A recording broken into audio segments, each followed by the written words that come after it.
Let us begin our seminar, The Notion of Normal in the Light of COVID-19 Global Pandemic. I thought it's best if I start by explaining why the notion of normal became important to me, to the extent that I decided to approach our panelists and organize today's panel discussion. In the early scrimmage of COVID-19, when only a few countries were struggling with it, just when it became obvious that COVID is not just a flu, the science sector, those whose job is to decide on the best strategy at the time of crisis, medical doctors, physicians, and mathematicians published statements and papers, statistical reviews, urging the states to aim for the most restrictive mitigation strategies, meaning immediate and complete lockdowns. Otherwise, many people will die. Most importantly, because the magnitude of the outbreak will exhaust the healthcare system of even the most advanced countries. The governments and mainstream media, however, refused to acknowledge this until a few weeks later, when most countries were already deep in crisis with high numbers of infected people. And even then, their priority was to keep the economy going, the market running, keeping the economic damage to a minimum, rather than health and well-being of their citizens.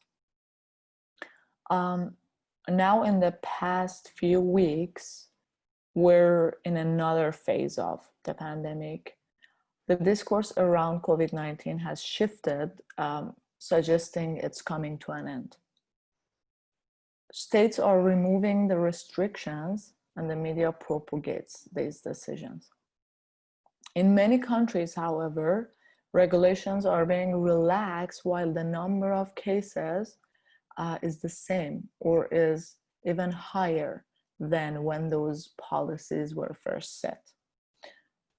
Again, signaling this rush to go back to normal, to go to work, and so on. As the name suggests, the idea of this seminar is to focus on those set of sociopolitical norms, the status quo, the normal, which is revealed to us, is uncovered due to the pandemic. In a sense that I believe we can agree more easily on the dysfunctionalities and the underlying paradoxes of the status quo, because we now see them before our eyes on the surface and exposed.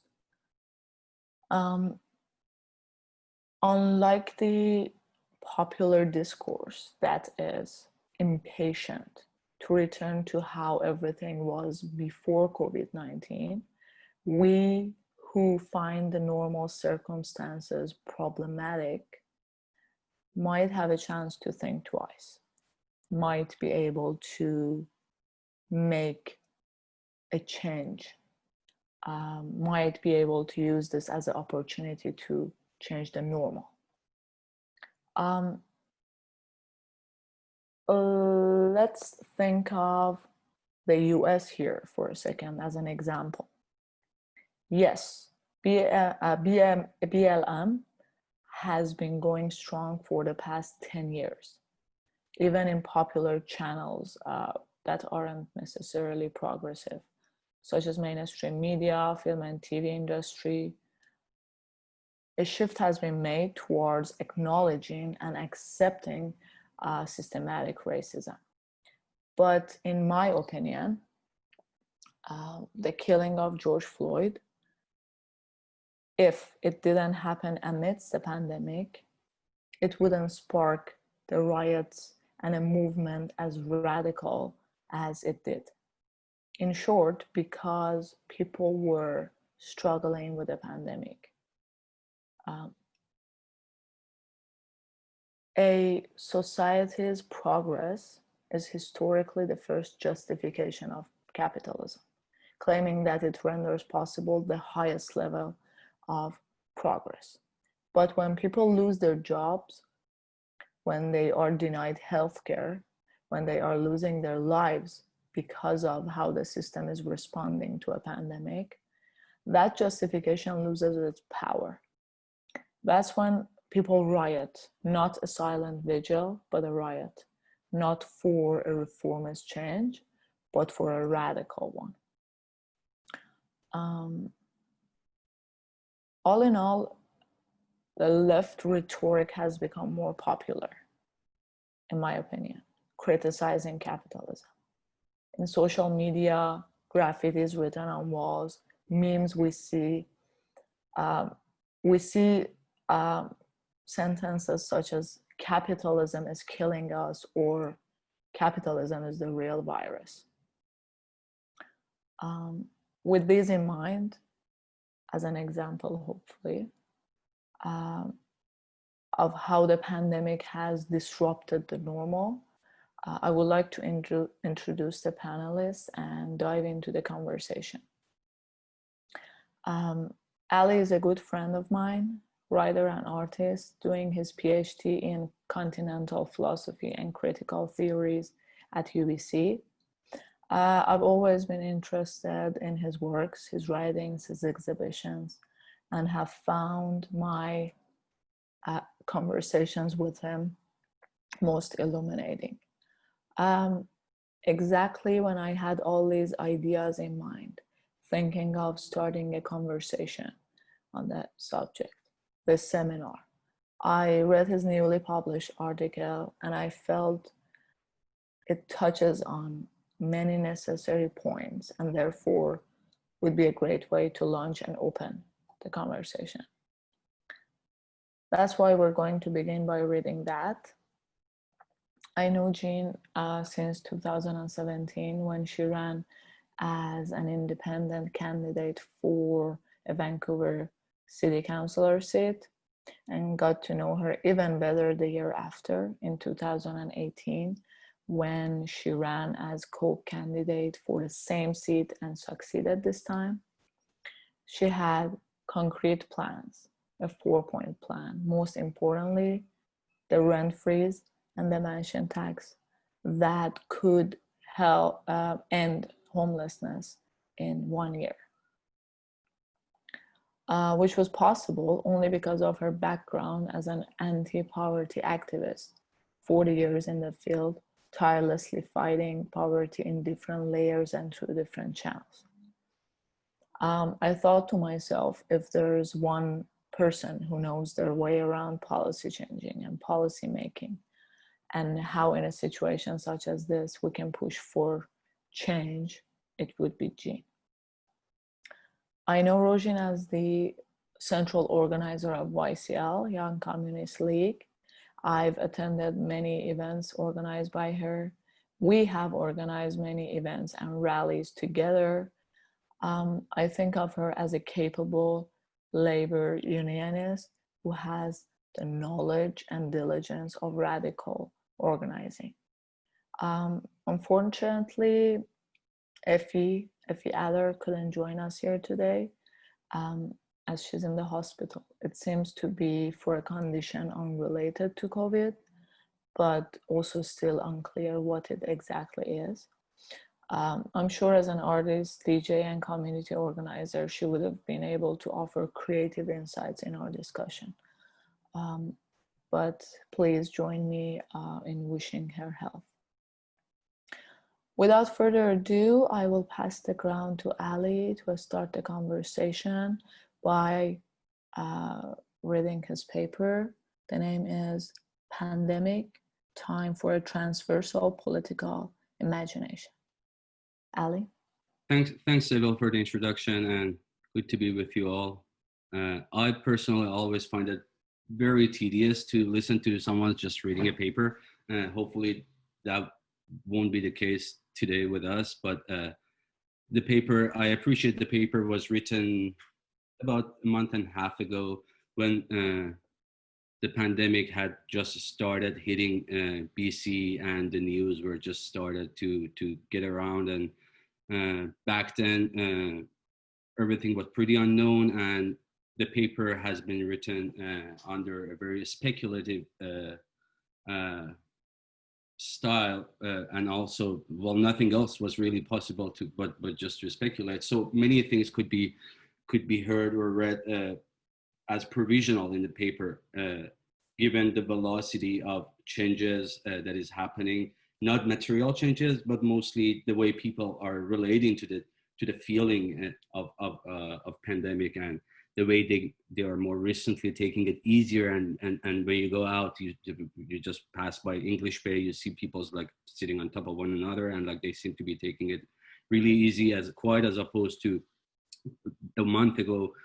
So to me, that too has a lot to do with the way I will discuss in the paper, the media, and the way that the very specific and particular language that is being used to address the issue, and to relate or to establish a voice between the state apparatus and citizens, have brought about this like production of new perceptions that people have about the issue, that like they were freaking out a month ago, and now they seem to be very nonchalant sometimes, and you have to go out of your way and like, you know, convincing them that like the virus is still here, it hasn't gone anyway, so nothing has changed, we're going to have the second wave, and so on. So the paper was written under that circumstances. I'm going to read the paper, go through the paper without like stopping and exemplifying some instances of things that I've been arguing in the paper, but hopefully in the second round of the conversation, once the tediousness is lifted, you can bring in your discussions with me, and I can join the conversation and hopefully contextualize how the paper was written. So I'm gonna share the screen, despite the fact that Sybil said you prefer not to do so, but if it was very problematic, you can ask me to bring it back. So those who joined us like after you talked about it, they can also see the host disable. Oh, you have disabled me from sharing the screen. It's fine. She just has to make you a host.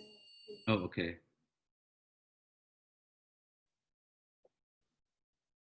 Just let me know once. Oh, yeah, okay. You're the host now, but pass it back afterwards. Okay. Well, I don't know how to do that, but I'll try. Okay, can you see the paper now? Perfect. All right. The title that shows Pandemic Time for a Transversal Political Imagination. Section first, symptoms.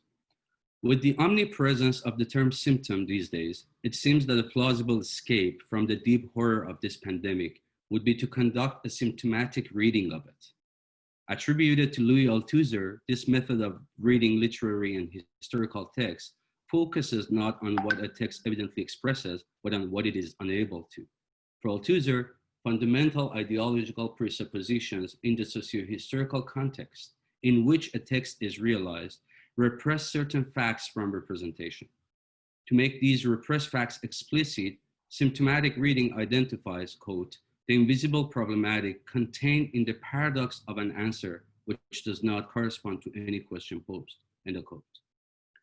Reading our situation in a symptomatic mode requires conceiving of all pandemic-related news as a whole and as a text, albeit a historical one, and then attempting to identify what this text does not say.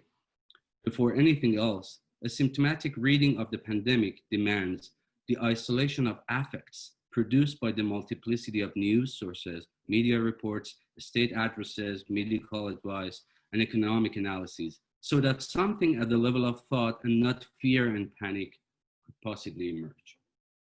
In a lecture given 2 days after Donald Trump was elected president, Alain Badiou reminded us of the detriment of affects, quote, philosophy teaches us that none of these affects is in any way a good response. We must therefore think beyond inevitable affects, beyond fear, disappointment, and depression.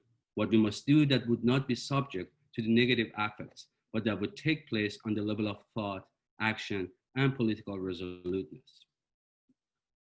Under normal circumstances, we might tend to attribute negative affect to individual inadequacy.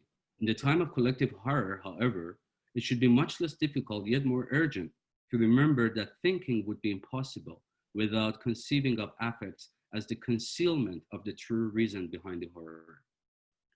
From this vantage point, we can regard thought as something like a break, something that is not always with us, but may only contingently befall us. If we consider all that we encounter through our hearing and seeing relating to the pandemic as what constitutes the doxa of this situation, which is uncommon belief, thinking would therefore only be possible in our search for the paradoxes of this situation. Paradox comes from the Greek roots para, a modifying prefix meaning beside, beyond, and contrary, and doxa meaning accepted, appear, and accept. We can then consider a paradox as that which confronts public opinion insofar as it counters and goes beyond a situation's doxa. In other words, a real paradox is a break in the chain of significations governing a situation. Mutations. Since the global outbreak of COVID-19, we have witnessed a radical manifestation of a particular form of unilateral state-citizen relationship. This relationship is being built on a very specific form of language use and rhetoric and assemblage, whose determination is to produce an affect and a doxa.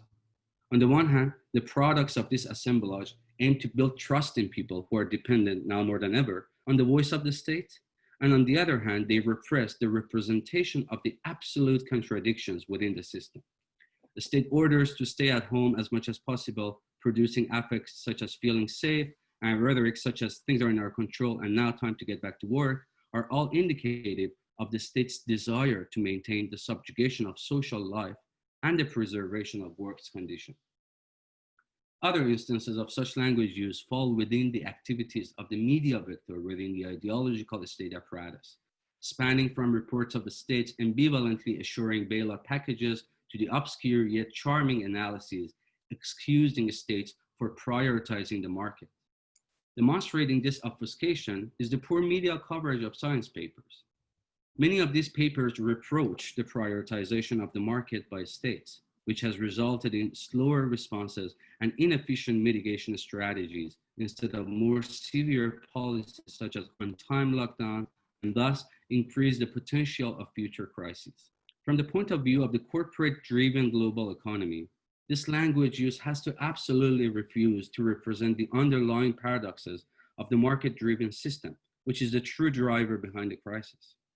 Even the withering away of the state-owned businesses and the financial precarity imposed through neoliberal hegemony, a massive precarious workforce, including migrant workers, retail employees, sessional instructors, artists, and others, that cannot afford to stay home is actually the group subjects to whom the state directs its call to get back to work.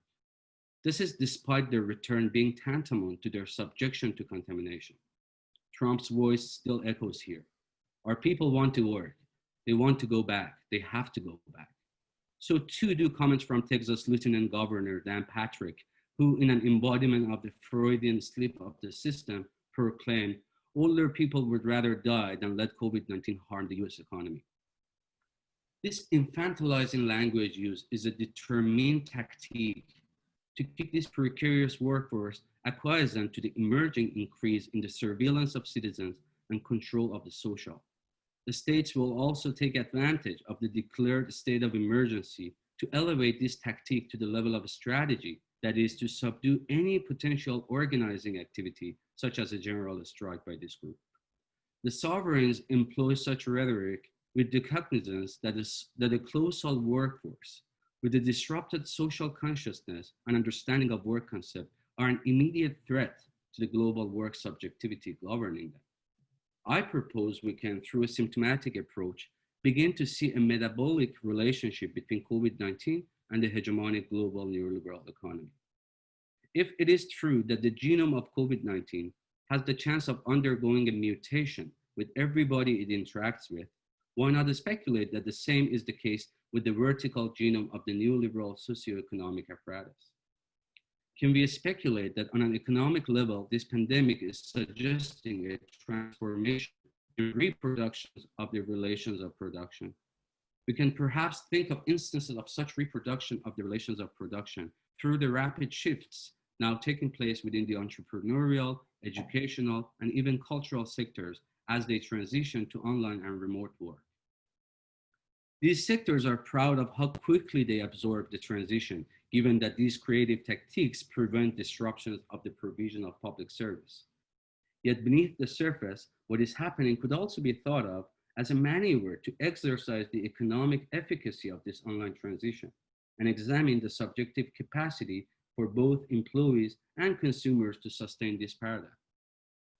Another instance of this transformation engages the public dissemination of art. Many exhibitions are postponed while many others consider online platforms to present their products. On the commercial level, for example, Art Basel Hong Kong launched their art fair online, and many others may follow. So digitally produced, digitally seen, and digitally sold artworks may see greater market demands, for they are more compatible with the online mode of cultural merchandising, which is turning cultural capital into monetary value through digital vectors. Similar speculative question could be posed to the educational services. Is online teaching here to stay? Or will it at least contribute strongly to the educational economy in the near future? What might be the economic repercussions associated with this transition? Can we think of it in terms of a devaluation of the workforce and the elimination of many side jobs that were once needed for a single class to take place offline? Or can we consider it in terms of the growth of consumption and increasing of surplus value through the scaling up of online classrooms while the sessional instructor's wage remains unraised? We don't know how long these exercises for the reproduction of the relations of production will last. We may not have definitive answers for these questions, but it is imperative not to allow the effect of the pandemic to prevent us from our critical speculation. Disruptions. This pandemic does seem to offer some promising traits. It is clear that capitalist time has been disrupted, albeit temporarily. Government's anxious use of rhetoric promising the return to normal can be understood as an effort to restore this very capitalist time. We know that such a disruption not only engages the human labor time, which is necessary for on-time production and circulation so that value will be safeguarded, but also it consists of engaging the capitalist notion of futurity. What could be more threatening and devaluating to capital than a different notion of time, which the pandemic might not enable us to imagine? In this imagining, we have an opportunity to disrupt some of the notions that play a key role in the constitution of capitalist time, including the crucial notion of the other. By now, it's been an essential and long-standing characteristics of the neoliberal economy to assign the other a central role in the production of subjectivities that accelerate both the distribution of the global workforce and the construction of a specific notion of futurity for those within it. This notion of futurity involves the production of a desire for the subjects, members of the workforce, by which they become attuned with the working condition. This desire is dispensed through a discourse that advertises the notion of progress and the possibility of job promotion. What is it that we actually desire when we desire to make progress or to get promoted? We know that desire must correspond to an object that exists for that desire, an object that constantly exacts full recognition from the subject. Our masters are exemplary instances of such objects: the boss, the promoted colleague, the tenured faculty member, the internationally acknowledged artist, and in one word, the other. We must therefore understand that desiring the other in this sense, which is wanting to become the other, means desiring a possibility for the self in the future and the reality of my other in their present.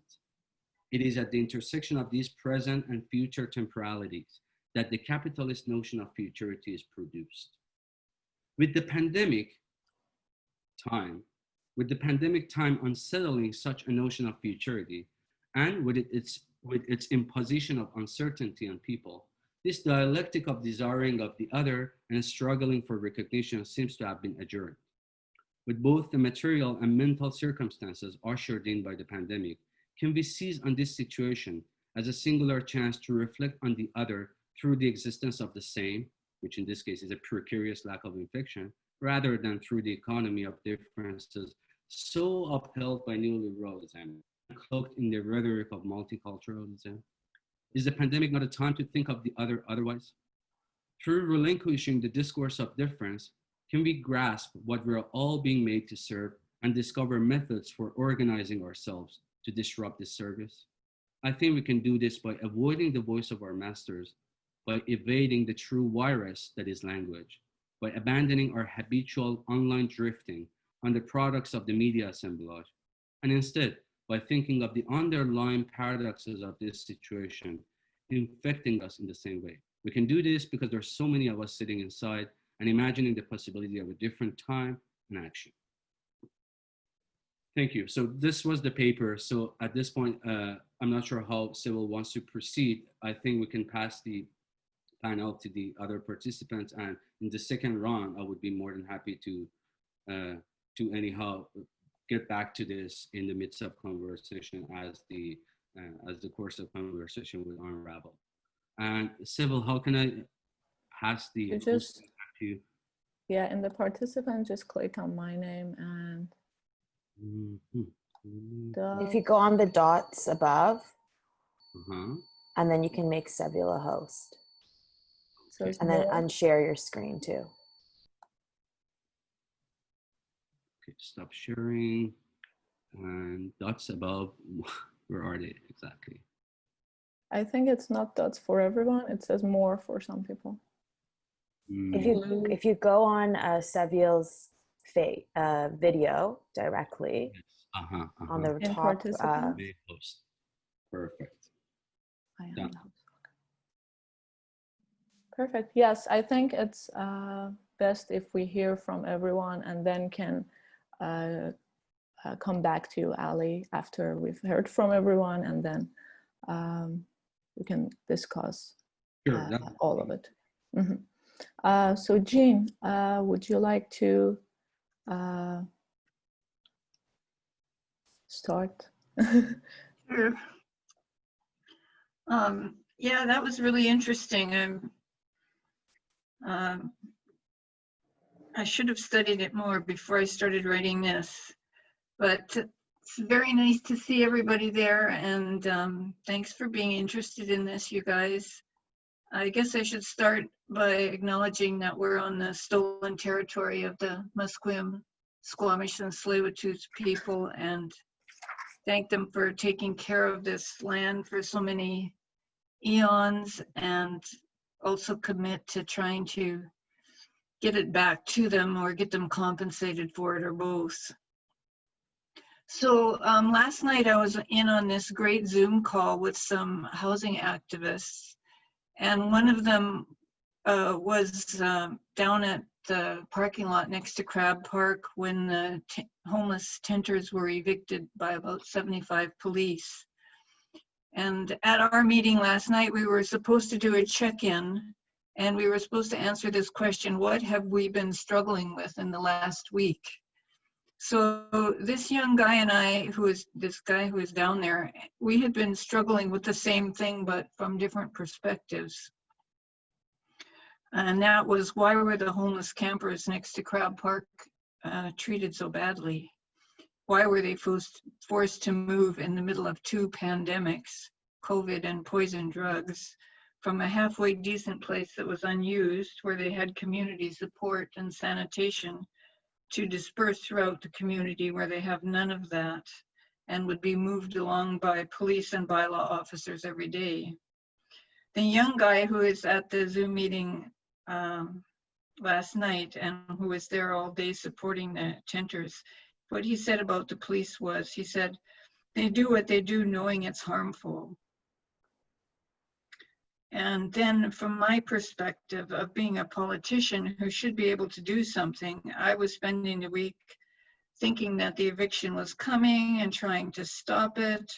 I was emailing the city staff and the councillors. I was furiously pointing out how wrong it was, saying we have to find some housing or another site.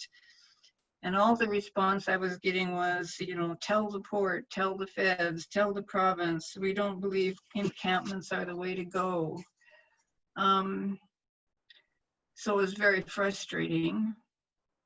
And, you know, if you look at the logic for the eviction of the campers, there was no logic to it. There were no good reasons for it. Everything that we know says that finding decent housing for people who are homeless is the best thing to do, because homeless people have about half the life expectancy as others. It actually costs more to keep people on the street than to house them. And dispersing them in the neighborhoods gets businesses and neighbors all mad. So I think maybe Ali would say these were some of the repressed facts. I mean, I was thinking, what has to happen in our thinking to make us allow something cruel to happen? Because there's no logical reason not to house people who are homeless, and we still don't do it. In this case, the campers were evicted because of a thing called property rights. The port owned the property. The port didn't want homeless people on it. Condo-owning neighbors wrote letters trashing the people who were homeless in the parking lot, and the judge went with property rights backed up by prejudice. And now we have 60 people pushed back out into another park now. So as a councillor, I've received hundreds of emails supporting the homeless campers and maybe about 20 trashing them. There's something about the institutions of government that make it impossible for them to act with reasonableness when property rights are threatened. So I guess that's a long way of saying that that's one example of what's normal that's happening now, and one thing that we've got to change. So on the macro scale, we've also got our poor planet that is frying because of our normal system. We've got 8 of the richest men on this poor planet who have as much wealth as the poorest 3.5 billion because of our normal system.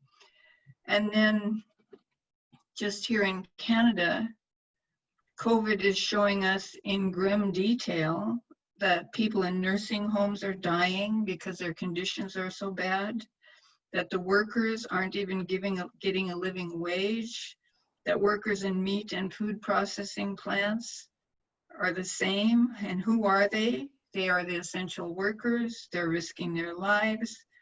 They aren't even getting a living wage. And the billionaires, I saw one picture, they just go hop on their massive yachts and idle away the time floating, while people who are racialized the most and dying the most are the most essential, but according to our normal system, they're expendable.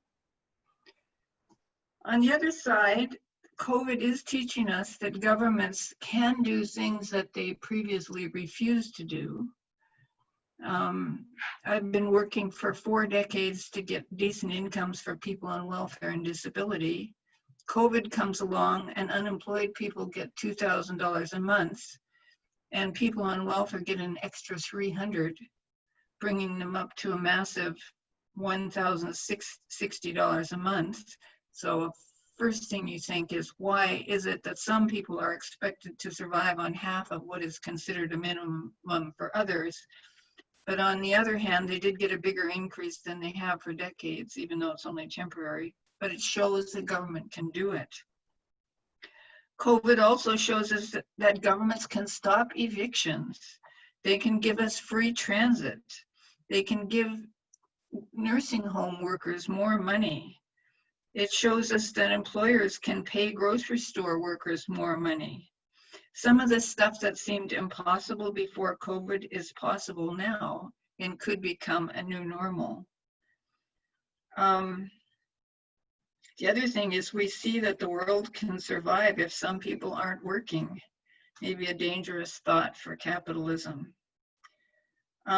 George Floyd is murdered, and the video of it plasters our racism all over the world so dramatically that even white people want action, especially around defunding police and shifting safety roles to people in the community who don't carry guns. Could this be a new normal?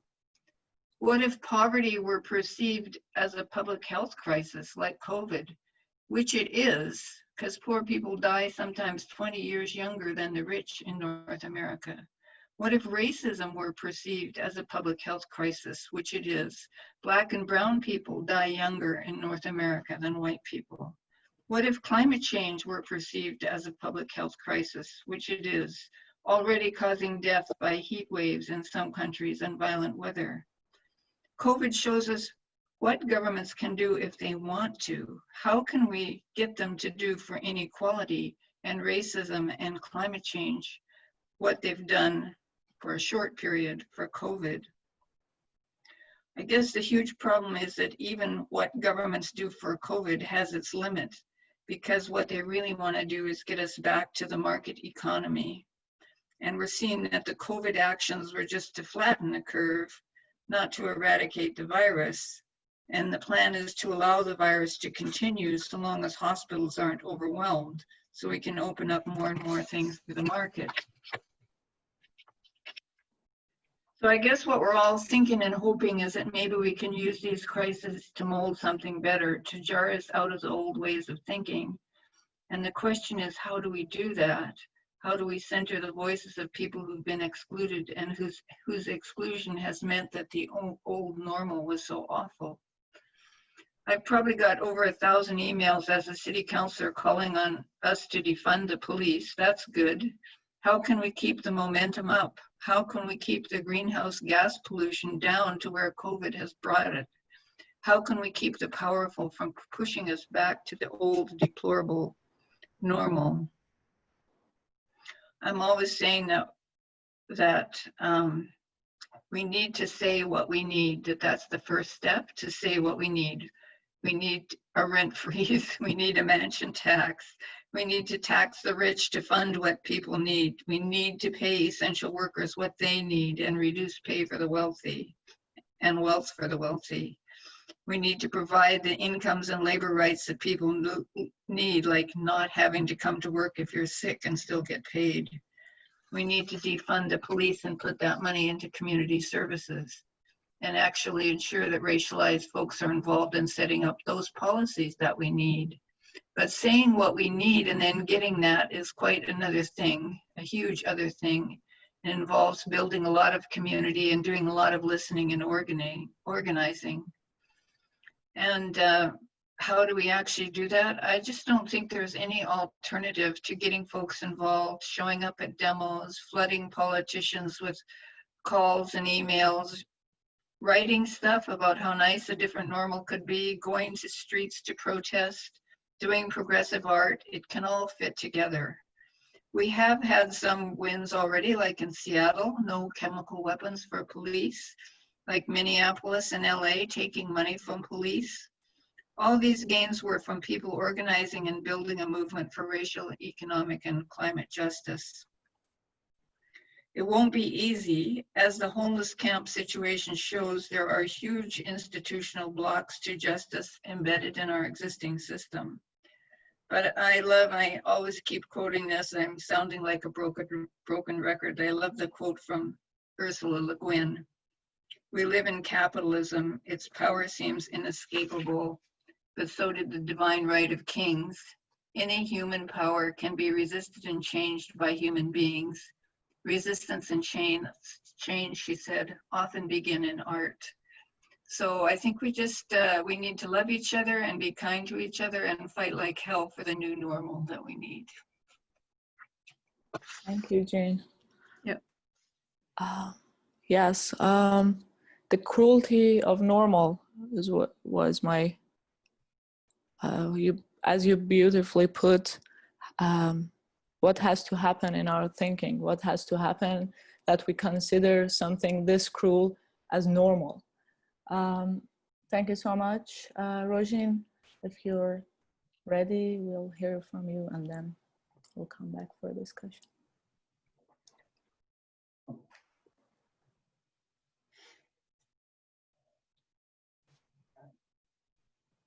Okay. Well, firstly, thank you, Saville, for organizing this panel and bringing us all here together. Thank you to Jean and Ali for your wise words right now. Just to introduce myself again, my name is Rozhin. Some of you here might know me as Ro or Roj. I use she, her pronouns, and originally I'm from Iran. I was born there and then moved here, and so now I reside on the stolen lands of the Squamish, Tsleil-Waututh, and Musqueam peoples and nations. I'm a high school teacher currently and a new unionist with the BCTF, so the British Columbia Teachers Federation.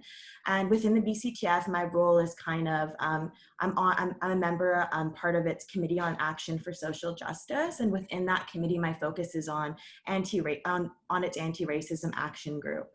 I'm also on the Teachers of Color Committee of my local. And as Saville said in her introduction, I kind of gained a lot of consciousness through this anti-capitalist lens of thinking. And so I'm a member and organizer with the Young Communist League and Communist Party. I do have a presentation. So, I think Saville already made me a host, but I'm going to share my presentation with you all.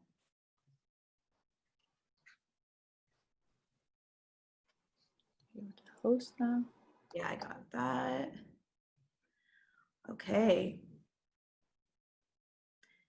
So the theme of my talk is mainly about this whole concept of whether or not we truly are all in this together in this pandemic, with a particular focus on the struggles of the working class, on the labor movement, and ultimately reiterating how this pandemic has not impacted all people in the same way, that it has disproportionately impacted some more, particularly marginalized communities, in ways that it hasn't. And therefore, with this in mind, as a labor unionist, what should my expectation, as well as everyone else's, be in response to what the labor movement can do during this time of crisis, particularly for working people?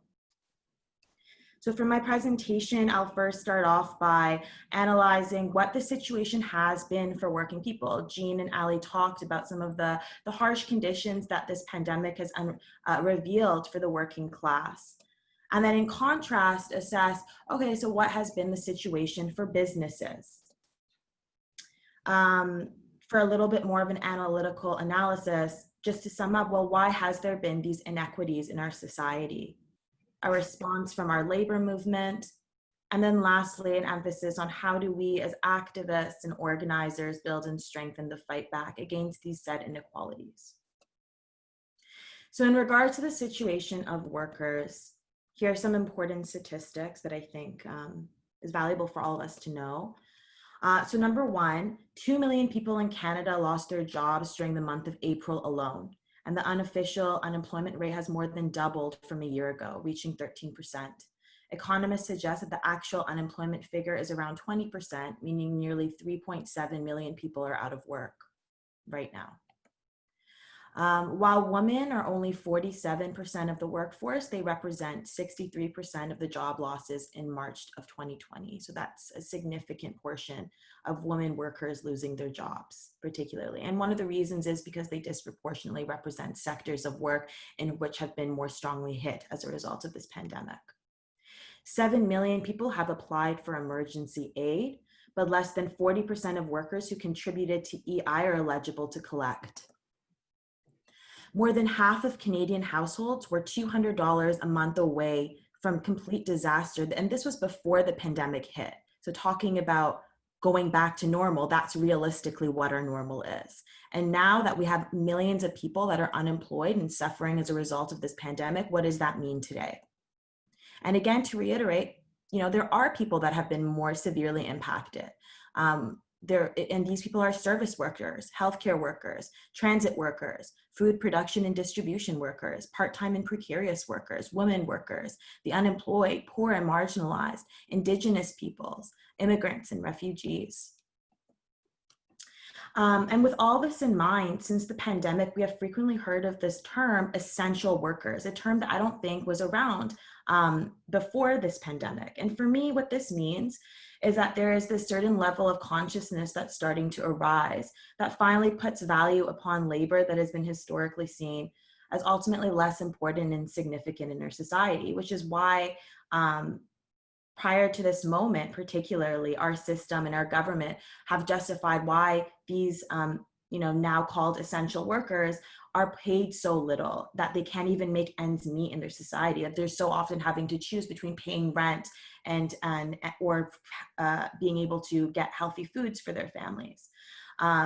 But now there is this consciousness that's starting to arise where more people are talking about how it's the healthcare workers, the farm workers, the grocery store workers, the delivery workers, and so forth, as you see in this graphic on your screen, who are the ones that are essential to upholding our society. It's not the elite businessmen, the bankers, the CEOs, the Donald Trumps in our society.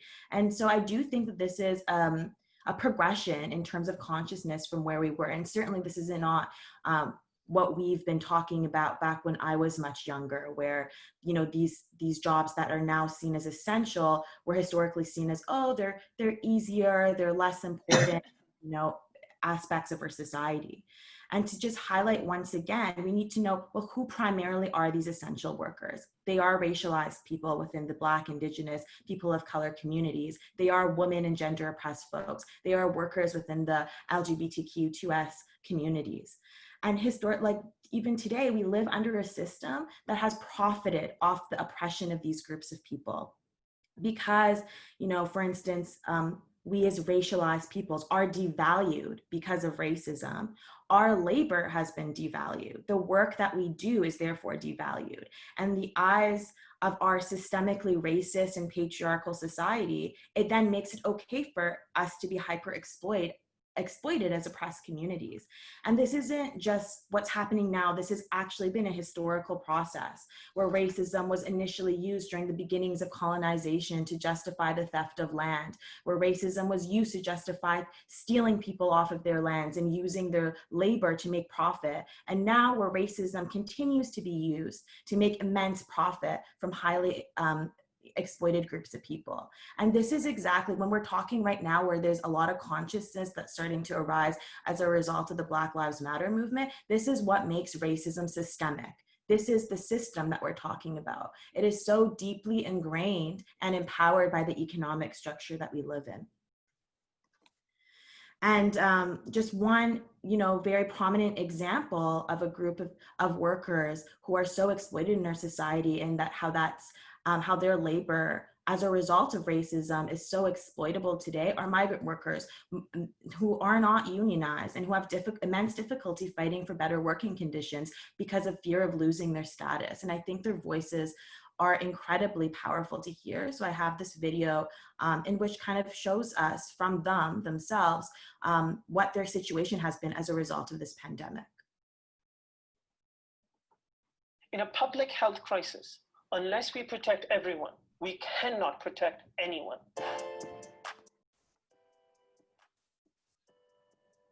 I got my wife, her due date is on May 29th. Me and my wife, we don't have an SIN, a valid SIN number. And still we are asked to stay home. But the reality is that I cannot stay home. I don't have any kind of support. I need to hustle basically every day. Ahora con el problema del COVID-19, no he podido ir a trabajar a Canadá. Y como nuestros ingresos económicos es con el trabajo que realizamos en Canadá, me encuentro en apuros económicos para solventar gastos en mi familia. We cannot imagine ourselves on the street with our kids, having no way to provide them any food. Los indocumentados, nosotros también somos humanos, nosotros también trabajamos y contribuimos fuertemente a la economía, a nuestro trabajo, nuestra mano de obra, que permite que siga funcionando esta máquina de la economía. Nosotras limpiamos, cuidamos las casas de otras mujeres, las que trabajamos como domésticas, cuidamos niños, ancianos, hacemos limpieza en hospitales, supermercados, trabajamos en los campos, en las fábricas. Nuestra mano de obra se encuentra en todos los sectores de la economía. Myself and all my coworkers were all laid off as a result of losing my job and also not qualifying for support because my SIN is expired. I have no idea how I'm going to be able to pay for rent and food. I still need to eat and live. I believe we also should not be left behind. We contributed to Canada. 我希望得到公平的待遇，我也应该得到政府的紧急救济金。All migrants in Canada must have income support. It's really hard for me to believe that migrants like myself and all migrants cannot get support because of a formality like expired social insurance number. I'm ready to work and ready to do what it takes to be a resident here. But I also include fighting for my rights as a worker, regardless of my status. It is absolutely urgent that the government immediately extend income support to all workers who have been affected by COVID-19, regardless of their immigration status.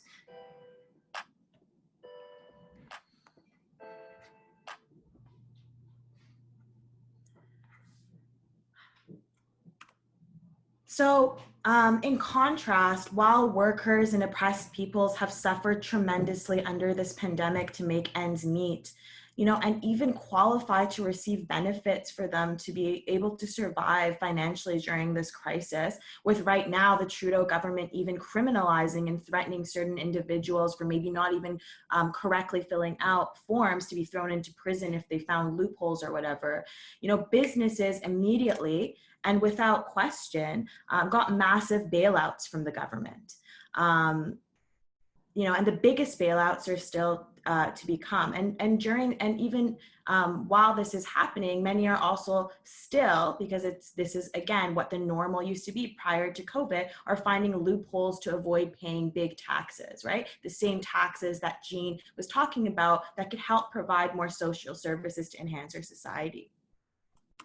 And the way that our corporate media has framed this bailout is that, well, by bailing out big businesses, we're realistically helping everybody, because by giving businesses money, that means that they're able to provide working people with jobs that will help them live in our society. But as I demonstrated earlier, the reality is very different, and I'll continue demonstrating this fact. Because what we've seen in our society is that the rich have been getting richer, while the poor have been getting poorer.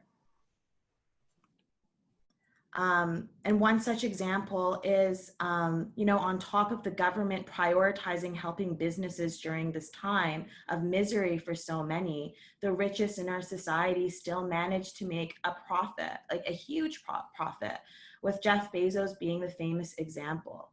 So in the case of the US, where there is more than 30 million Americans that lost their jobs, the billionaire class has added $308 billion to its wealth.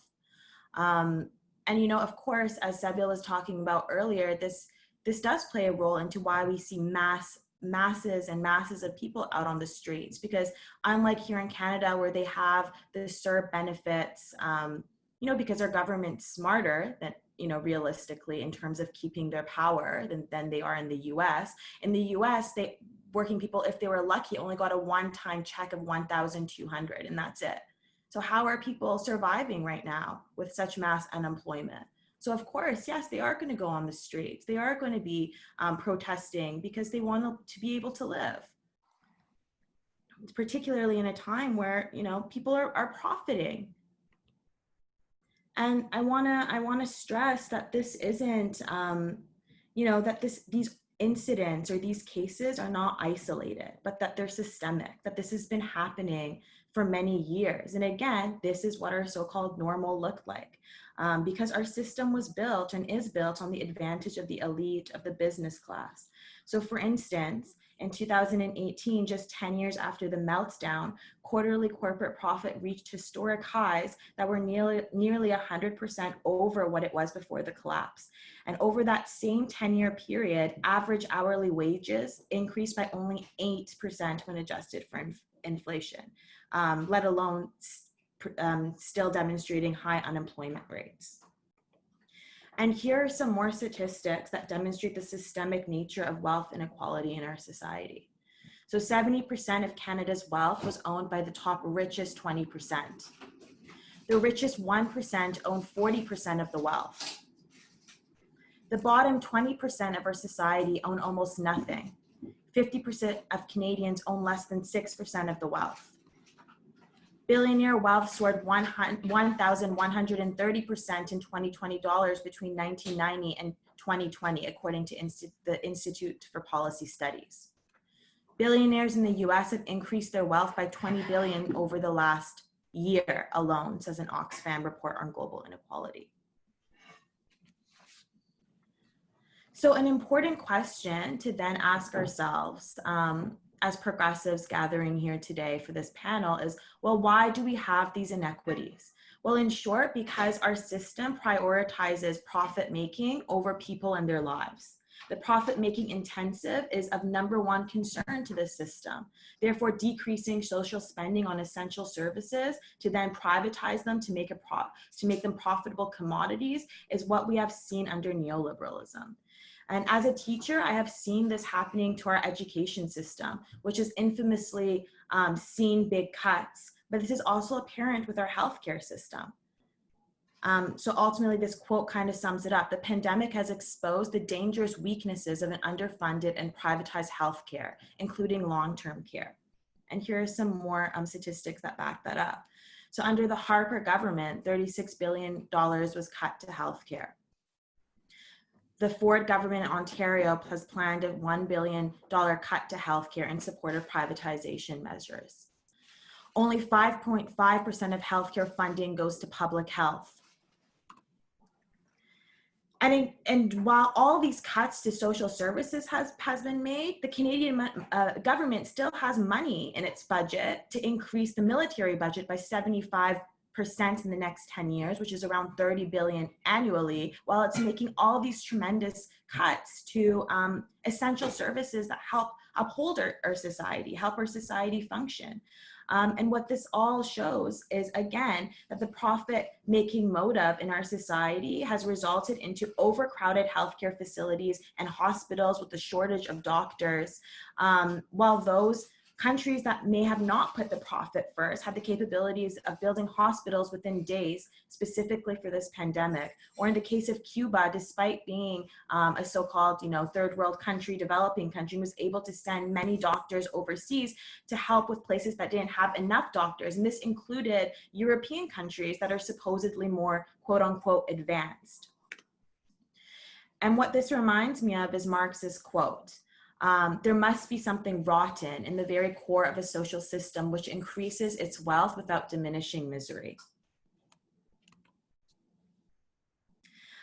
So considering all this, as well as my role as a labor unionist, I think it's really important for us to assess what the response has been from the labor movement and labor unions throughout all this. Has it been adequate enough?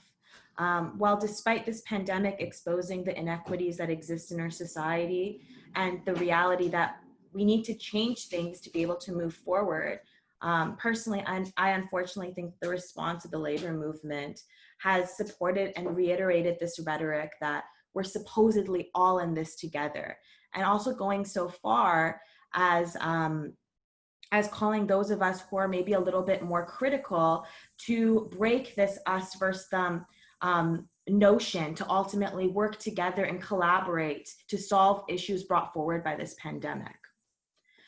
But we need to ask ourselves, how can we work together when our interests are so clearly different than the interests of businesses? When the interest of businesses is the profit-making motive, and the interest of the rest of us is simply to be able to live, to be able to breathe, to be able to survive comfortably. So we can't be all in this together when our situations are so different.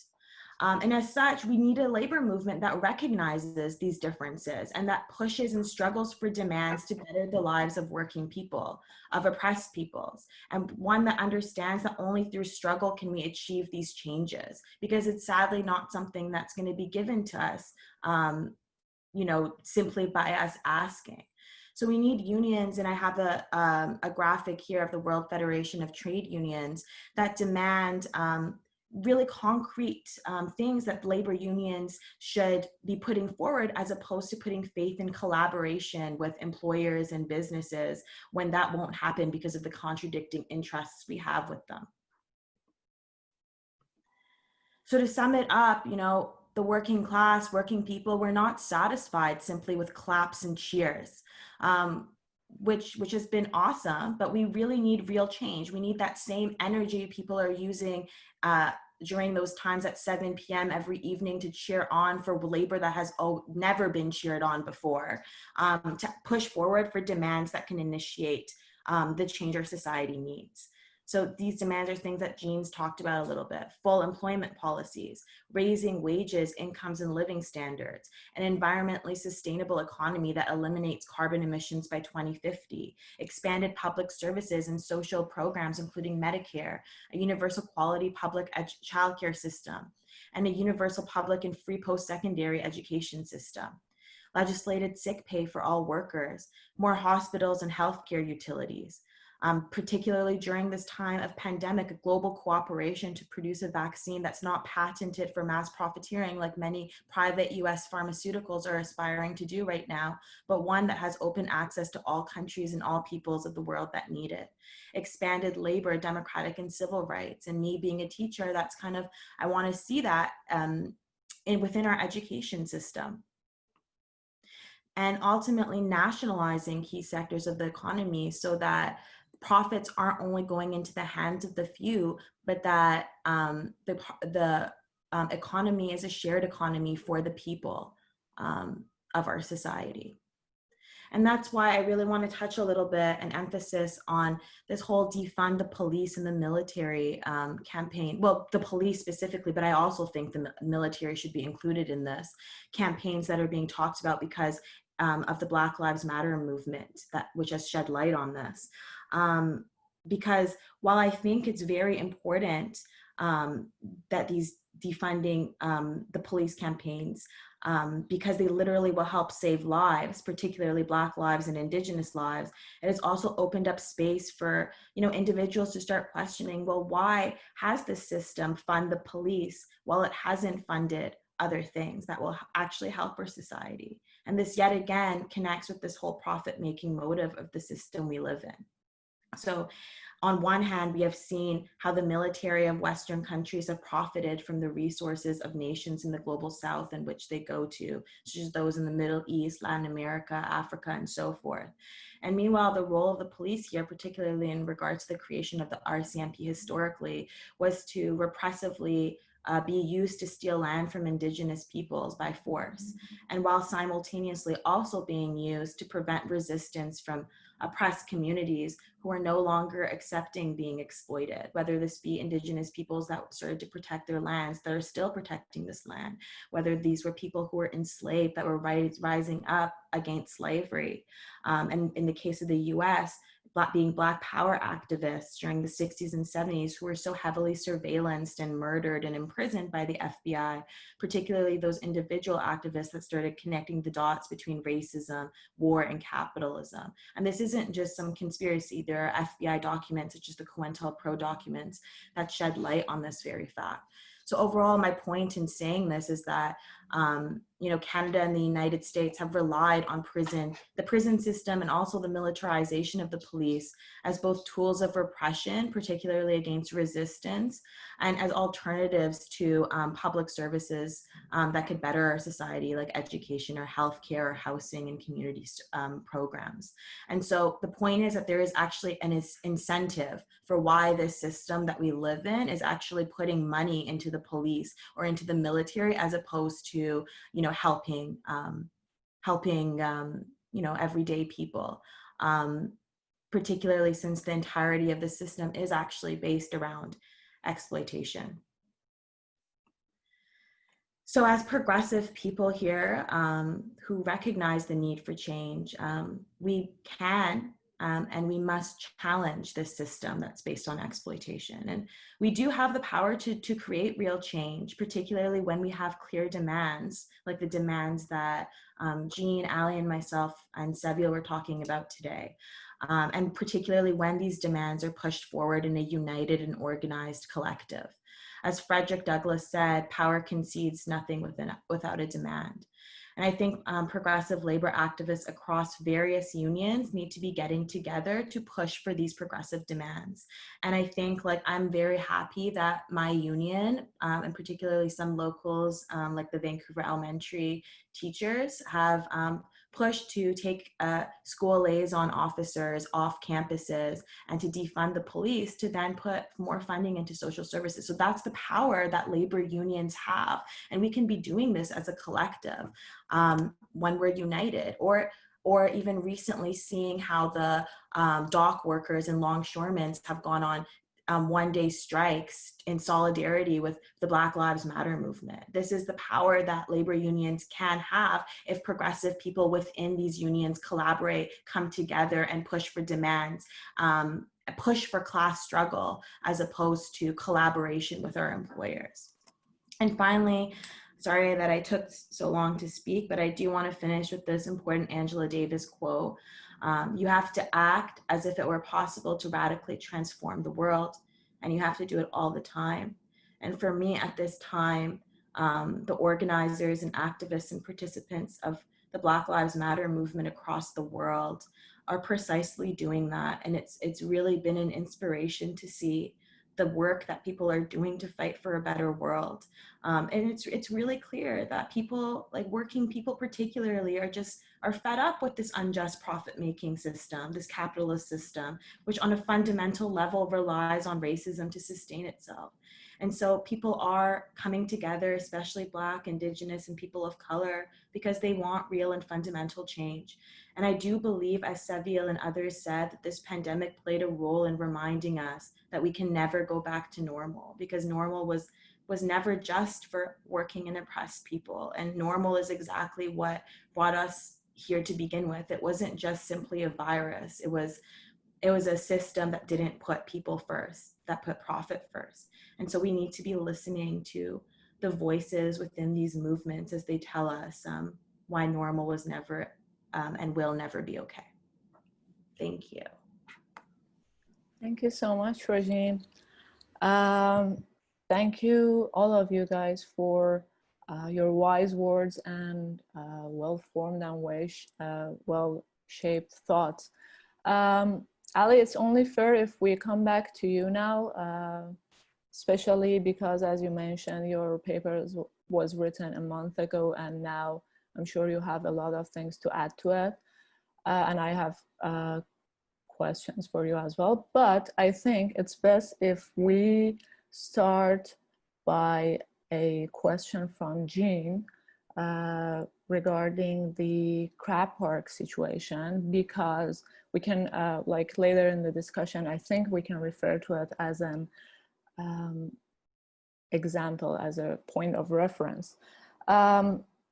I think we all agreed that the pandemic has revealed a lot to us, that under normal circumstance before the pandemic, it needed a lot of discussion to prove that these dysfunctionalities exist.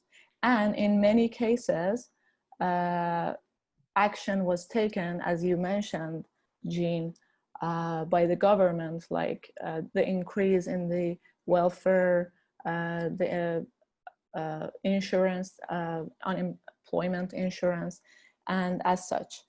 But on the other hand, regarding the situation of homeless people, I know like policies were made in many cities across North America, one of them Vancouver.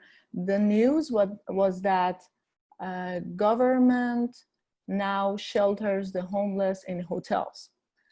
And in its description, it was about how government, specifically in our city, will shelter the homeless people that had camped in Oppenheimer Park to go to live in a hotel. Now, I wrote something at that time saying that, okay, so this was possible all along. It was one of the things that, like unemployment insurance, it showed us that it was possible for the government to help those who were in need with that. However, what happened in reality was something totally different. It was, you can explain more, but it was further displacement of homeless people that had a campsite to an unknown location.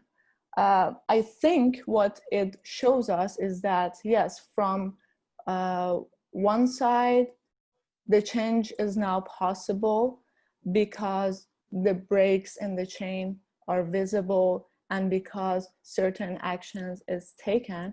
But on the other hand, we always say that capitalism is flexible, it adapts and readapts. And it was pushing back towards the total erasure of homeless people, if you will. Jean, if you can explain a bit further as what you think happened there and what you think could be the next steps. So there was a homeless encampment at Oppenheimer Park for over a year. All levels of government were freaking out about it. There was a lot of poor bashing about it, a lot of accusing the people there of being violent, and a lot of exaggerations about weapons being found there and stuff. So the province decided, the park board refused to evict them. The park board has a Cope Green majority on it that refused to evict them. The province used its COVID emergency powers to decide to evict them, as well as people in a couple of other camps in Victoria. And I think they knew that it would be that if they just evicted them, they wouldn't have any place to go. So they got some hotels, which are all empty anyway, and probably wanting to get nice government money in order to house people. And they put in Vancouver 261 people in hotel rooms from the park. If you didn't live in the park, you couldn't get a hotel room. You had to be living in the park. People went there to move in so that they could get a hotel room, but they were denied. So the conditions in the hotels, I've heard some of them aren't great. The visitors aren't allowed.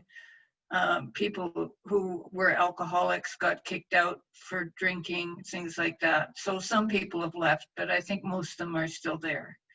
But the problem is that in 2019, we had over 2,000 counted homeless people in Vancouver. I'm sure there's a lot more now because COVID has revealed that there's a lot more, because no SRO hotels where a lot of people who are one step away from homeless live have put in no visitor requirements. So that means that people who were sleeping with their friends can't do that anymore. So they're out on the street. And distancing requirements in shelters have pushed more people out into the streets. So the government came up with hotel rooms for 261 people, but there's, 2,000 or 3,000 more that also need hotel rooms. Some of them went down to Crab Park and are now at Strathcona Park. But there's thousands or hundreds at least more that aren't in those parks even, that are all over the streets and in the shelters that need decent places to live. Especially in the shelters. The shelters are congregate settings like nursing homes and prisons where COVID would spread rapidly. And even our city public health officer, Dr. Patricia Daly, has said that people could be safer outside than in a shelter. So basically the province seems to have thrown up its hands and said, we're not getting any more. They're saying that they will provide housing for the people who are in the hotels now, later on, but they're not saying anything about housing the people who are homeless now. So we've still got these thousands of people that need homes, and winter is only a few months away. So it's a pretty bad situation. Mm-hmm. You said you received about 1,000 letters or so. I wrote one of them. I hope you guys would do the same if you haven't already, and write to Jean and other city councillors requesting a change to this horrific situation. But are you pushing for a motion for in the hall, in the city hall, or do you think it's possible to? So I've got motions passed. Mm-hmm. And motions, I've learned a lot in the last year and a half. One is that motions don't do much.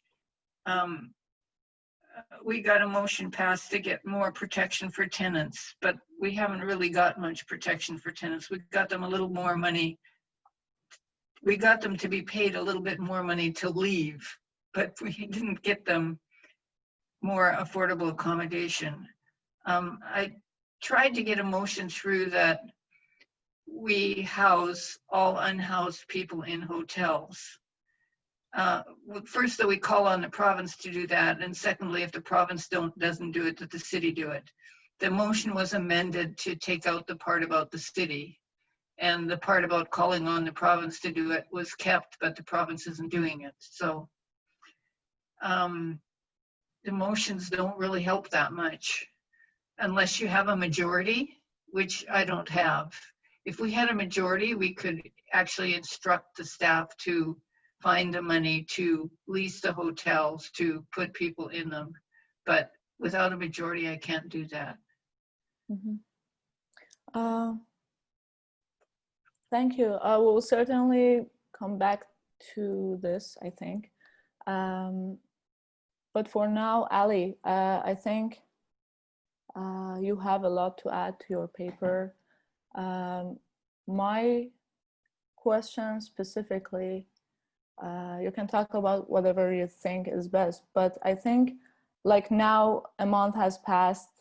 I think I told you before, like 2 weeks ago, I went for a walk to run an errand. That was my first time after the quarantine. What I saw was depressing, in my opinion. Everything, like shops were open, businesses were back to normal, but the face of the city was different in a way that people had masks on, people were 2 meters apart, and it was becoming the new norm. And the denial of service, the not being able to express yourself in a one-on-one human situation was something that was really visible. You talked about imagining a future media's role and all that. What are your thoughts now that everything seems to be going back to a new normal? And did it happen? Did it occur? Did it, like, the imagination? Is there still a chance for that imagination to resurface, to be crystallized in a movement, in a change? Mm-hmm. Yeah. Perfect. Thanks, Jean and Roj, for your fantastic presentations. Basically, I don't have much to add actually to what is already written in that paper. The biggest change from the time that I drafted the paper to now is actually what testifies to one of the something that I was like trying to posit in that paper, and that is that unilateral infantilizing relationship that is being built between the state and citizens through media vectors. So well, I'm sure if you go out to the street today, you're not going to feel pretty like alienated. Like, you know, people are not really 2 meters away. People are really taking it easy because the media has been taking it easier. So that really tells me that, like, in the beginning, when they started like really creating a huge fuss about it and like addressing everything, that dependency that is being created by means of media and people, that's why I call it infantilizing relationship, because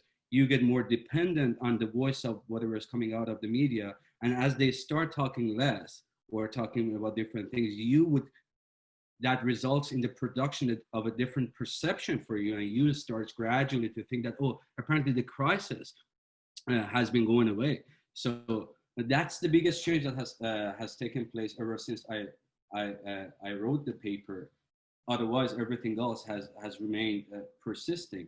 But perhaps the way I can talk about some parts of the paper is like to link back to things that Jean was talking about, like that first initial question that what has to happen to our thinking or in our thinking to allow something that cruel happen.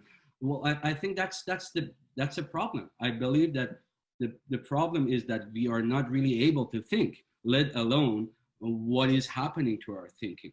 Because the problem to me is that like we are mostly being operated on the level of what one could call public opinion. So we are facing a huge replacement of the notion of people by public opinion. But the parody and the irony of this is that the public opinion is being produced by the media, but advertised as public opinion. So there is no such a thing really as public opinion, and public opinion is the biggest hinder and obstacle towards the public, quote unquote, being able to think. So that's why I feel that like going in answering the question, okay, what to do, how to organize, how to mobilize, what is to be done.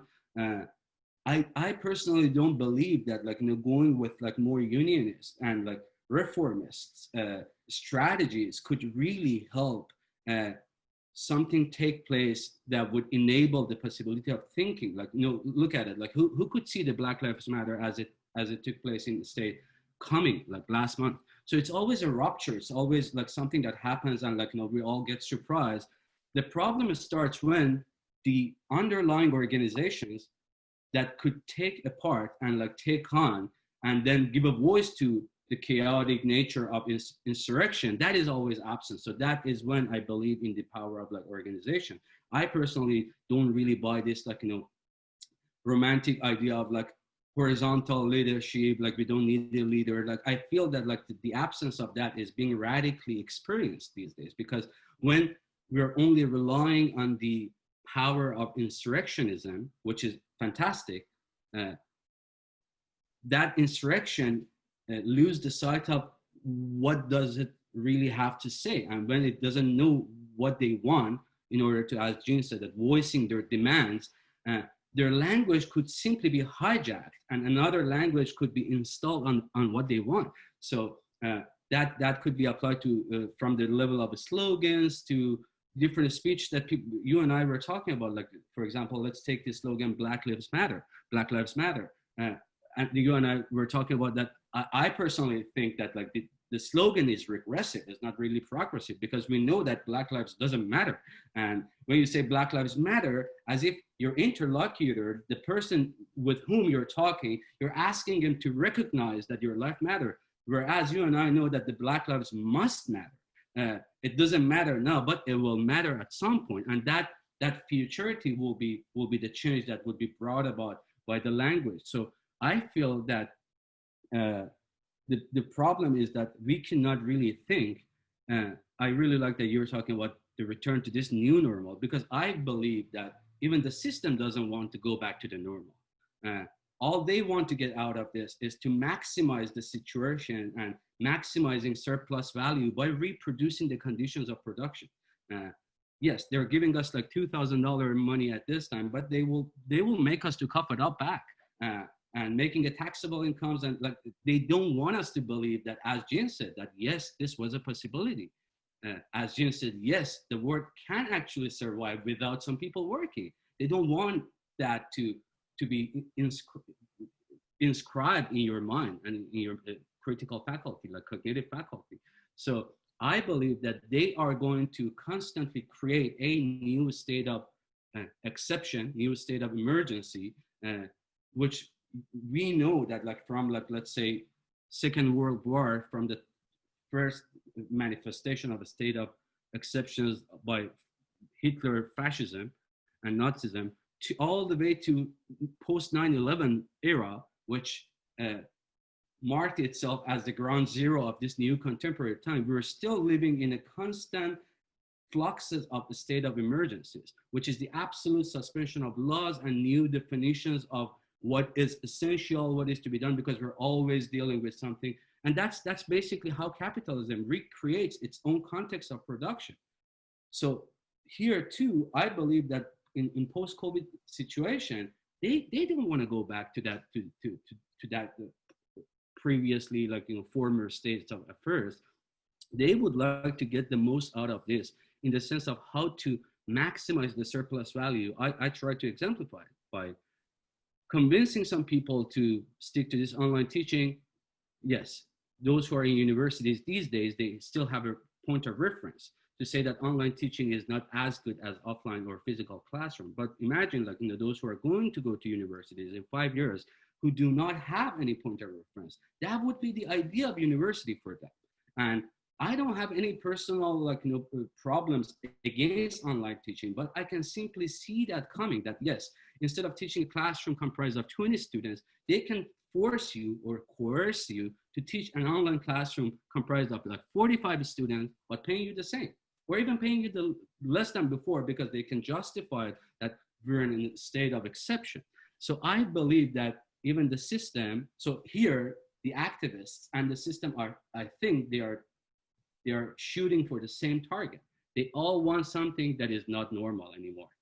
So I believe that the system doesn't want the old normal. We don't want the old normal either. But our account of what is the new normal is the point of struggle, and is where the politics could possibly lie. So that is something that I don't really know how to address these issues, like, no other than like, creating discourses and like engendering like discursive arguments.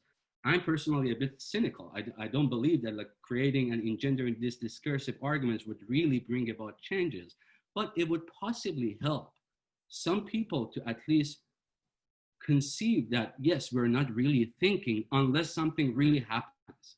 When Black Lives Matter started to happen and people started like, ranting that, oh my God, they're looting around, they're like, breaking shit. We know that if they weren't doing that, they couldn't even be seen. They couldn't even be heard. What is this nonsense of legal protest when a situation has been built and founded on the exclusion of some members? So it's not that Black lives or marginalized people or racialized people are only excluded. That system historically has been built on the exclusion of those people. So anything coming from those people is ontologically outlawing the situation. It's always outside the law. So there is no such a thing as like peaceful or legal protest. So, and that always takes place as an insurrection, as a rupture. So I was hoping for this when, and that's why I feel that they easily gave up this $2,000 like monthly like bailout packages in order to undo the possibilities of something crazy going on. Because imagine if people had nothing to spend for their rents, if they were not introducing these new policies that Jean was talking about, like seizing the evictions, landlords could not get like evictions order and so on and so forth. There would be chances that ruptures could take place, and they don't want the rupture even at the expense of like, sure, giving you $2,000, but making it taxable income, and God knows how do they come after us to make us pay it back. So that's for me what pushes them to define what is essential worker. And it is only in the time of crisis that these repressed facts, either positive or negative, positively, as Jean was talking about, they can give us money, but they always say, oh, we don't have money. So this is a repressed fact. We can sometimes not work, but get paid. They can promise that they're sheltering like homelesses in hotel, but as you said, it would be further displacement of the homeless people. These are all facts that could make us once again think temporarily, at least temporarily. One of it would be to turn off the media, the damn media, because that does not really let us to think. It's just one example of this. I'm always telling my friend in Iran, my country, in 2009, before the presidential election, for the very first time after the revolution, Iranian revolution, the government allowed some presidential debate taking place on TV. We didn't have such a thing before. So some person made a mistake or something, so they let that happen. Ever since, that new form of language use on media, they could not take it back. So ever since any single presidential election that is taking place, it has to always come with a presidential debate. So here is the same case too. Some things that started giving away like these like bailout packages, like the suspension of some states of law that could simply turn into a prolonged state of being. They could simply turn this as a new normal, as a new purge. All we could do is just like constantly voicing it, writing about it, and demanding it, and keeping our fingers crossed for a rupture to take place. My only concern would be that, okay, do we have enough organizations, either unions, labor movements, to take on those ruptures in order to organize it? Because from all around the world, from Arab Springs in 2009, in Tunisia, the great example of that is like Egypt, Tahrir Square, and all the way to Black Lives Matter. These insurrections are mostly getting harmed because of the absence of organizations. And yes, I have to say it, vertical relationships. That is really something that I have to confess that even academia that I'm coming from has been really contributing a huge role in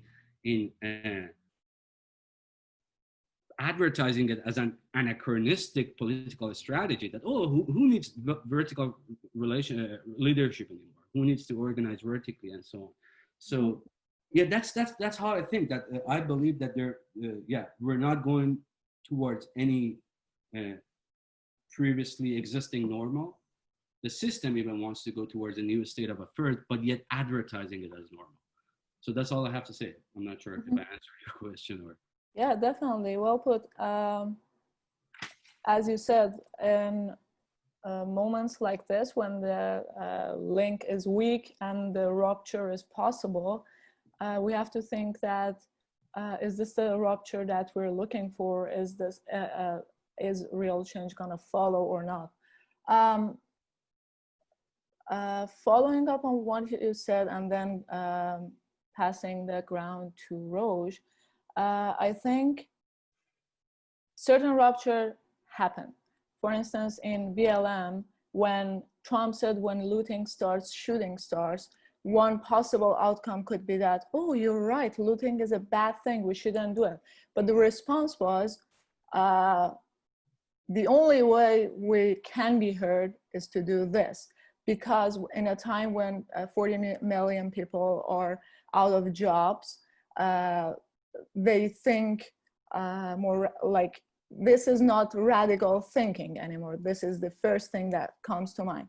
But the second side that we have to have in mind, for instance, with tuition fees still being the same, but teachers teaching from home and all those maintenance and marginalized jobs being minimized, we have to fight, I think, at some point to still have the concept of classroom in 5 years. That might become a luxury in 5 years, if like that could be the negative side of it. Which brings me to my question from you, Rozhin. You talked about essential work and essential workers. This was the time that it became obvious the society cannot run without the labor of certain workers. And it also became obvious that those workers have the worst of conditions. They don't have hazard pay, they don't have insurance, they're not paid enough, and all that. And a discussion started around that, even if in the parts of society that was not as progressive, they had no other option as to address this. What do you think, how do you think those people and people who are allies can create spaces for this? Well, for instance, within the firms, within bigger movements, yeah. Yeah, that's a very important question, Seville. I think, you know, first I want to touch on this idea of these workers being essential. And I think what's highlighted here is, well, if our healthcare workers, if our grocery store workers, if our transit workers, you know, even if our teachers, if they said, I'm not working anymore, what will that mean for society? it means that it will not be able to function in the same way. It won't be able to function for everyday people who rely on these services, but it also won't be able, the people that are in the elite in our society who are profiting off of this labor are no longer able to make that profit, because you don't have people selling their products. You don't have teachers teaching the kids. You don't have healthcare workers making the hospitals run, you know? So I think that's an important point to emphasize here. And also in terms, and then that brings us into the point of the labor movement again. What can it do? Well, I think the labor movement has to really recognize this and understand the power that working people have as a result of this. And you know, to start pushing for demands, for example, for a living wage. Why is it that we have people that have billions of dollars in our society, and then we have other people who are hardly making minimum wage? That's not right. And what we need for these essential workers right now is for their labor, now that it's being recognized, to put that into material differences, to demand actual changes that will, lead to the embetterment of their lives. And as Ali was talking about, we can't do this solely through spontaneous movements. We need to do this in an organized manner. And you know, it might not automatically start with a strike, but it might start with campaigns that, yes, we need to increase the income of working people so that people can live. You know, sadly, under capitalism, they want to prevent this, because as I was talking about, we live under a system in which the profit-making motive is the best. But again, as what Ali was saying, you know, the system itself cannot sustain itself the way that it's functioning today, because particularly in terms of unemployment. How does the system of capitalism function today? Well, it functions off of the idea that people need to buy commodities that they sell in order to make a profit. But what happens when people aren't making money? What happens when there's mass unemployment, where people can't buy profits at a rate that expends the profit rate for the capitalists? Ultimately, what happens is this crisis that Marx talks about is overproduction.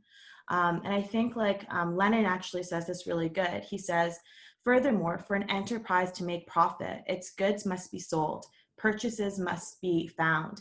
But 9/10 of the population of all capitalist countries are poor. They are workers who receive extremely miserable wages, and peasants who, in the main, live even worse than the workers.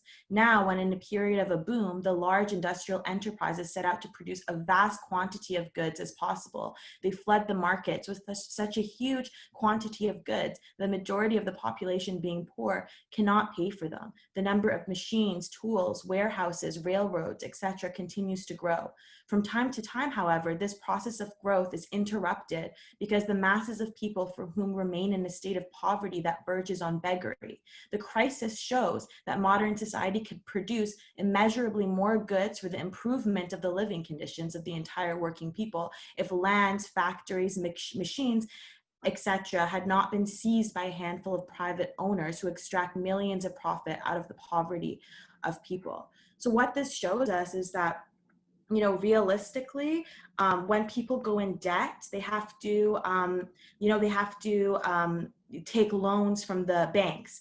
But then when those debts by the banks are not able to be paid by workers because they're unemployed, then the banks themselves go bankrupt. And so that shows us why these banks or these private institutions need to be public, need to be nationalized for the benefit of people as a whole, right? So I think, and with that said, we cannot do this without an organized manner. And particularly without working people, the working class, without labor being central to it. The problem right now is that those leading the labor movement often do not understand or have this analysis, right? But there are progressive voices within the labor movement that do, that understand the necessity of struggle, as opposed to collaboration, which is what I was talking about. As opposed to, if we just bargain a little bit more with the employers, we might make a little bit more progresses here, and that's sufficient enough. But no, because the way the capitalist system works is that there's always going to be times where it reaches to a point of crisis. And the people that are hit the hardest are working people. And yeah, just to sum it up, I think like right now for me, and you mentioned how can the community get involved? For me, I want to just emphasize this whole defund the police campaign again. And just mainly because, you know, we're not only talking, when we talk about defunding the police, we're also able to talk about, well, where else should we put funding then, right? We should put funding towards the embetterment of people in our society. And that's why these campaigns go hand in hand. You know, and as the conversations before me were saying, there is money to be sent. And this pandemic is showing that whether this be through CERB initiatives, you know, which I honestly think that it's mainly because the Canadian government is smart enough to know that if it doesn't give people anything, they will like go out there and revolt, and maybe like the same ways that people are in the US. But even before this pandemic, there was money. The money was going to the military. The money was going to policing. It's being taken away in other ways, right? We as progressive people have to expose this to the public, because we're right now in a group of progressive people that are conscious enough to want to listen to this panel. But the reality is not everybody has this consciousness. And we need to be able to spread that awareness to people and spread it as a collective. I think it's great if individuals are active on their own, but I think what's way more powerful is if they're active together and if they're working together in a collective front. And I think that's what we need. We need a collective front and a coalition of activists from various different backgrounds and various different views that, number one, understand the necessity of the fact that we cannot continue living under this system, and the system needs to change, and put concrete demands forward to bring about those changes. Thank you. Thank you. Yeah, I would like to talk meta for a second. And for instance, in our small group discussion here, we all knew each other, but I'm not sure if we ever organized something together, had the opportunity to have a conversation together. It doesn't start with just a conversation, but I think the possibility of having, it's definitely the first step in making that web of organized collective front that you talked about. Jean, I think we have several questions for you. It's time to jump into Q&A, I guess, if you want to finish on time or just a bit late. The first one is that, what are some actions that are happening that we can support? What is the most immediate change to the system being discussed that we can support in Greater Vancouver? Etna. Well, in terms of focusing on the city, I've got two motions coming up next week. One with Christine Boyle about just pushing the province to get disaggregated race data. I think that'll pass. I don't think that's a problem. And there's another one for a pilot project for free transit for children and low-income people. So any support for that would be useful. I'm struggling around the defund the police. I want to do it. I've tried to do it before and only got one other vote out of 11, so it's 2-9. I think there's more hope for getting a little bit more now, but the city doesn't control the police budget. I don't think a lot of people know that. The police budget is controlled basically by the province and is set by the police board, which is 5 people appointed by the province, the mayor, and one other person appointed by the city. But the police board has to take into account the priorities of the city when it sets its budget.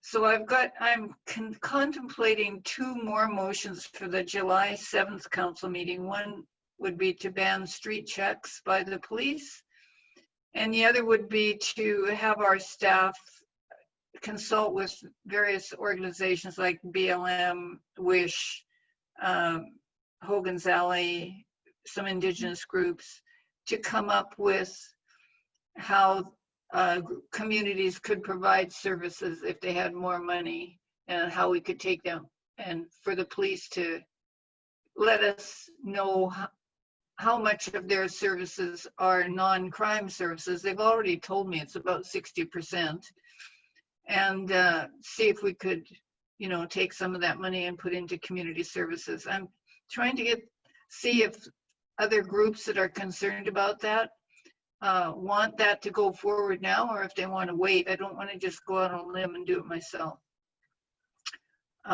Yeah, and I doubt if either of those will pass. The Greens are pretty conservative, and you never know what Kennedy's going to do. Boyle is pretty good on defunding the police. So that's, there's other things I'm thinking of, like there's a plan for building tiny houses for homeless people. If we could find some city land, that would be a cheap way of maybe doing it before the winter, but I don't think we could get 2,000 of them. And I'd like to get some sort of motion happening, maybe not before the summer, but so that tenants who were evicted for renovation or demolition could be guaranteed a unit in their community at their same rent.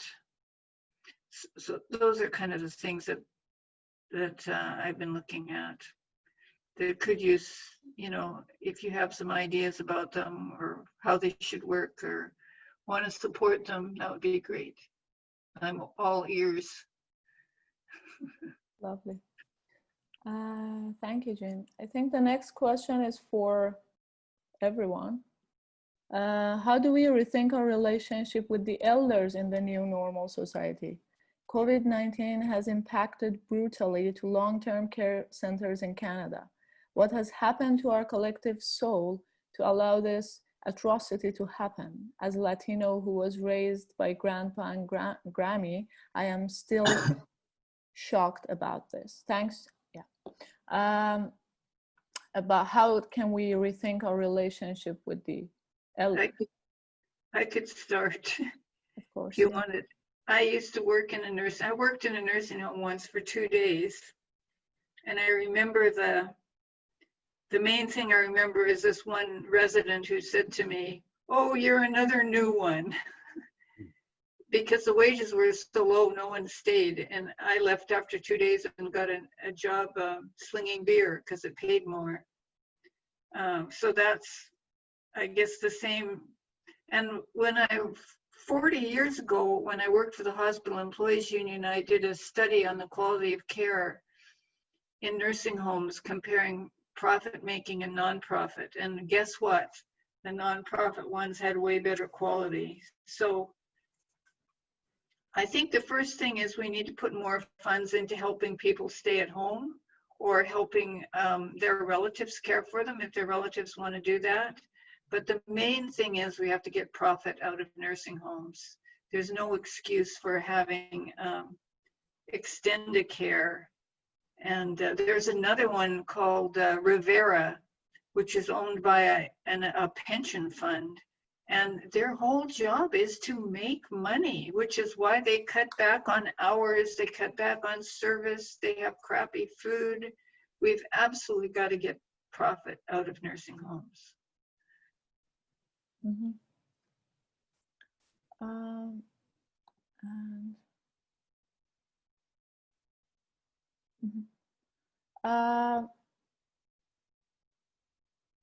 I think these are the questions I can see here. Well, Sarah is giving an update on the last remarks that Jane was making. HEU is still campaigning for that against privatization of nursing homes, which is good. Yeah, after 40 years. Yeah. Mm-hmm. Okay, great.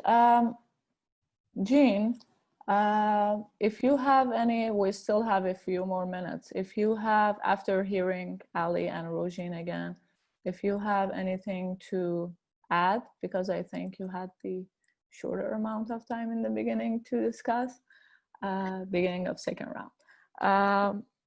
Go ahead. I really liked Ali's message that the real message is what's left out of the text. I think I'm going to start looking for what's missing more when I read things, especially when I read city reports. And I liked what Rose said about that there is a new consciousness of who's valuable, who's essential. I think that is really true. And I think our movements need to really capitalize on that. You know, everyone is really understanding now that people that work in grocery stores are responsible for the fact that they eat, and that people who work on farms are responsible for the fact that they can eat. And there should be the will to improve their conditions with that new realization, if we can just organize for it. I really like what the Seville said about capitalism as the real virus. That's great. And in terms of labor and uniting people to work, one thing that's happening here in Vancouver that's giving me hope is a little bit of unity between the tenant movement and the labor movement, with the Vancouver Tenants Union working with Unite Here a little bit, and with the hospital and the BC Government Employees Union working really strongly on tenants issues. And actually, there one tenant that had a big dispute with a really bad landlord in the West End. They gave him time off to work on a campaign to get his home back, and helped him in a lot of other ways too. So I think this unity between labor and tenant rights, especially with more and more, a higher and higher percentage of people becoming tenants, I think that has some possibilities for improving our organizing ability. Mm-hmm. I just want to go back for a second to the question we had and your response, Jane, about how to redefine a relationship to elders. What I really liked in your response was that yes, against privatization of nursing homes, but also empowering the household members of those people so they can take care of those people themselves. This also connects back to what you were saying about those hidden number of homeless people, the people that were living with friends, but because of distancing measures had to go live in the streets. I think this is something like that we can all think of as well. And if there are, Ali or Rozhin, if you want to add something, I think we're lucky enough we have time for that too.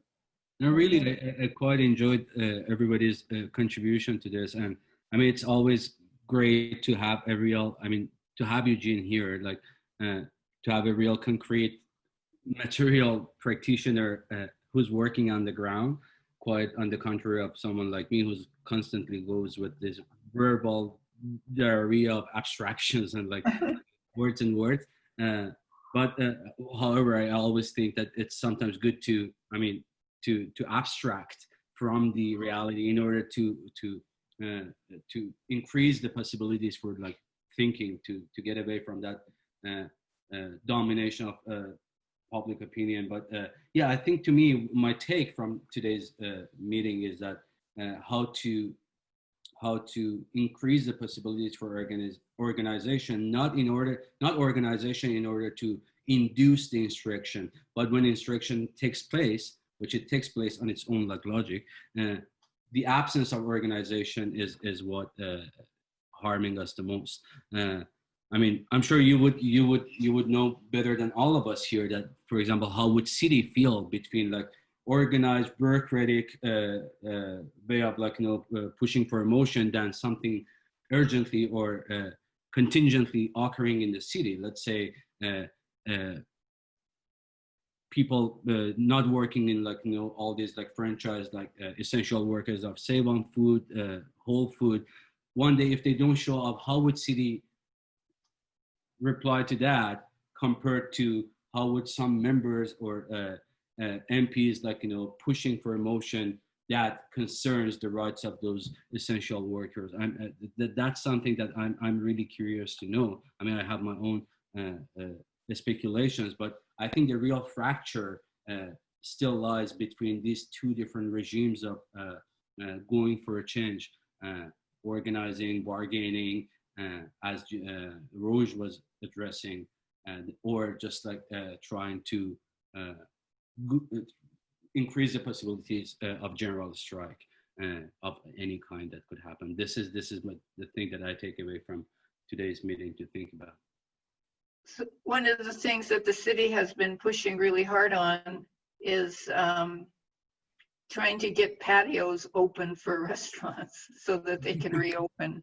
So that's like, we've actually had extra council meetings for that. We haven't had any extra council meetings for finding housing for homeless people, or for, well, we don't have any control over workers' wages except for our own. But yeah, that gives you an example of where the city is at.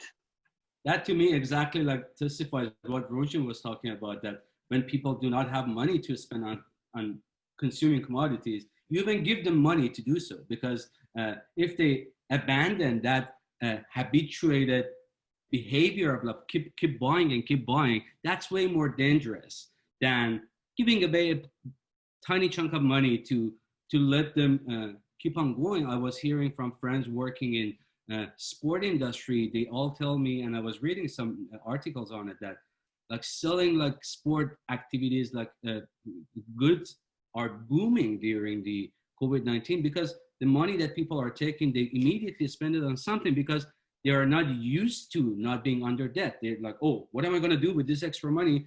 Let's spend it on something and keep on purchasing, and still I can remain under the same amount of debt, with which I identify as the normal state of my life. I can go on with that, but I don't know what to do with this new $2,000. So I think, yes, that patio that the city is really like going up onto the gutter to get it passed, it's essential, because people need to go back and eat out there and spend some money. Mm-hmm. And Rozhin? Yeah, I guess just to finish it off, I want to thank Jean and Ali. Jean, we need more individuals such as yourself representing our city, and I think we're lucky that we have your voice, and that you're willing to come and hear from us and take back our ideas always, from on the grounds movements into your position as city councillor is incredible and inspiring. And Ali, for your inspiring words as well, and your critical analysis of the world that we live in. We need more minds like you, because if we did, then we'd be in a much better place than we are right now, right? That's why I became a teacher, is because I know the importance of inspiring people to think that it's possible to create a better world, and there's no place we can do that better with than with young people, than with students. Yesterday, I went to the Black Lives Matter march, and I ran into some former students of mine, one of which was his first protest there, and another who thanked me for shaping some of his quote unquote political views when I was teaching him. And to see these young people go to the protest for the first time, to have the consciousness to see that we need to change the world, that's really inspiring, and that's what we need to do. And then that brings me to my other point with Sebil. Thank you for bringing us here together today, because these are spaces where we can interact with each other to bring about this consciousness needed to change the world. And I'm hoping that the movement right now broadens to talk about the austerity measures that are hitting the vast majority of people in our society. And that has to do with privatization primarily. And as mentioned, the privatization of our healthcare system. And we need to put a stop to it. We really do, because we can't continue. This world can't sustain itself in the way that it's working and operating right now. There won't be a 2050, because the world will be not a place for us to be able to live environmentally anymore. we need change. And I think like that's what the emphasis of this panel should be in. And just to highlight that we can do this, one, by educating people, by being patient, and also by working as a collective. Regardless of what our differences could be here and there, I think we have to be united on what our similarities are. And our similarities are that this is not working, right? And yeah, thank you again. Thanks, George. Yeah, I'd like to just thank everybody too. This is one of my few Zoom meetings that I haven't spent a whole bunch of time checking my phone. Everybody's been so inspiring, and it's always good to get new ways of looking at things and new perspectives. So thank you so much for organizing, Seville, and really nice to meet Rozhin and Ali online here. Really appreciate it. And hi to all the other folks that are watching or listening. I hope if you need anything at City Hall, let me know what it is. I want to thank everyone, myself as well. When I was thinking about this, I was thinking that I have the opportunity, and I'm lucky enough to be able to converse with you guys, to work with you guys. But it rarely happens that we think in a certain way when writing a paper, and then when it's about going into the streets and organizing, we don't necessarily bring all that knowledge with us. But I think it's necessary to think about it with all that data in order to be able to organize in a radical way.